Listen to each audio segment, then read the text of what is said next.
جب توحید کی دعوت دی، ایمان کی دعوت دی اور کہا کہ اللہ کا کوئی بیٹا نہیں ہے، اس کا کوئی باپ نہیں ہے، تو عیسائی حیران ہوتے تھے کہ یہ کیسی بات کر رہے ہیں، یہ بات تو باپ دادا سے سنی ہی کوئی نہیں۔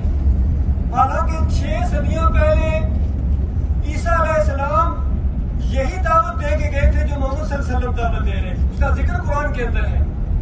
اور عیسیٰ علیہ السلام کہا کرتے تھے اللہ ربی و ربکم فاعبدوہ ھذا صراط مستقیم، اللہ میرا رب ہے، وہ تمہارا بھی رب ہے، اسی کی بندگی کرو، اسی کو پکارو، یہ سیدھا راستہ ہے۔ یہ وہی سیدھا راستہ ہے جو آپ ہر صلاۃ کے اندر کہتے ہیں، ہر رکعت کے اندر کہتے ہیں۔ اگر سورہ فاتحہ نہ پڑھے آپ کی صلاۃ ہی نہیں ہوتی ہے حدیث کے مطابق، اور اس میں بار بار یہ چیز دہرائی جاتی ہے ایاک نعبد و ایاک نستعین، اے اللہ ہم صرف تیری عبادت کرتے ہیں، کرتے رہیں گے۔ دونوں زبانیں اس عربی کے اندر جانتے ہیں، عربی جاننے والے، تیری عبادت کرتے ہیں، کرتے رہیں گے۔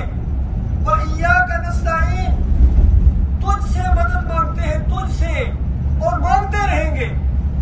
اور پھر آپ کہتے ہیں اہدنا الصراط المستقیم، یا اللہ ہمیں سیدھا راستہ دکھا۔ پھر خود ہی کہتے ہیں صراط الذین انعمت علیہم، ان لوگوں کا راستہ دکھا ہمیں جن پر تو نے انعام کیا۔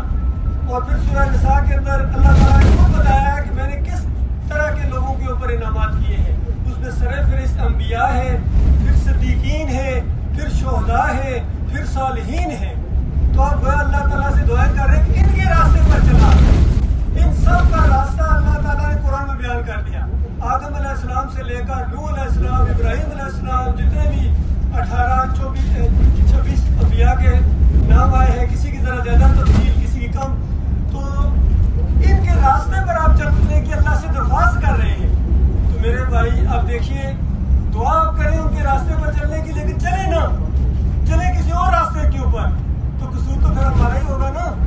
ابھی دیکھیے یہ بس ہے، یہ مکہ کی طرف جا رہی ہے، تو اگر ہم جتنی مرضی دعا کریں یا اللہ ایک گھنٹے بعد ہمیں بحرین پہنچا دے، خلوص کے ساتھ کریں، یہ دعا پھر نہیں ہوگی، یہ اللہ کے ساتھ ایک مذاق ہوگا۔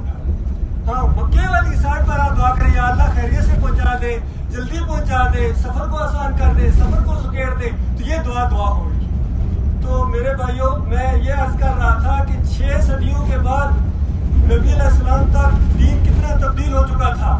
تو ابھی نبی علیہ السلام اور آج تک 15 صدیاں گزر چکی ہیں، 1500 سال گزر گئے۔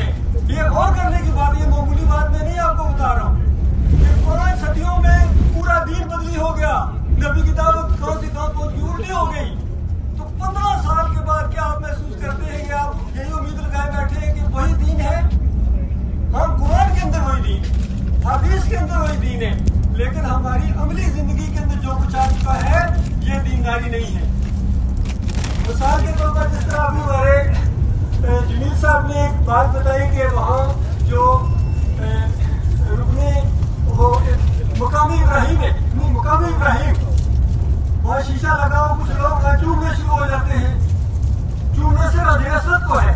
اور جمیل صاحب نے کیا بتایا کہ اگر وہاں چومو گے یا وہاں دعائیں مانگو گے اس سے تو یہ شرک ہو جائے گا۔ آپ ذرا غور کیجیے، بیت اللہ کے اندر رکھی ہوئی کسی چیز کو آپ چومیں عقیدت کے ساتھ، حجر اسود کے علاوہ بیت اللہ کے اندر، حرم کے اندر کسی اور چیز کو چومیں عقیدت کے ساتھ تو وہ شرک ہو جائے گا۔ ابھی یہ بتا رہے تھے۔ تو آپ پاکستان میں، انڈیا میں، بنگلہ دیش میں جو مزاروں کو چومتے ہیں، قبروں کو چومتے ہیں، چادریں چڑھاتے ہیں، پیر صاحب کی پڑیاں دباتے ہیں، تو کیا یہ شرک نہیں ہوگا؟ لہذا جو بھائی آپ کو اللہ نے بڑا موقع دیا، یقین کیجئے، خوش قسمت ہے آپ، یہ باتیں آپ کے سامنے پیش کی جا رہی ہیں۔ اگر آپ اپنے اپنے ملکوں میں یہ کام کرتے ہیں، ایاک نعبد و ایاک نستعین کہنے کے بعد پھر یا علی مدد، یا رسول اللہ مدد، یا غوث مدد، یا کسی اور درگاہ کے اوپر منتیں مانگتے ہیں، اولادیں مانگتے ہیں، اللہ اولاد دے، نام رکھتے، پینا دیتا ہے، یہ غوث بخش ہے، یہ کرامت حسین ہے، یہ نام ہمارے معاشرے میں ہے، یہ طفیل محمد ہے، یہ میاں داد ہے۔ اللہ کے بندو، اللہ دیکھ رہا ہے۔ سورہ شورا کے آخری رکوع پڑھو، اللہ تعالیٰ فرماتا ہے للہ ملک السماوات والارض، زمین اور آسمان کی بادشاہی اللہ کی ہے، یخلق ما یشاء۔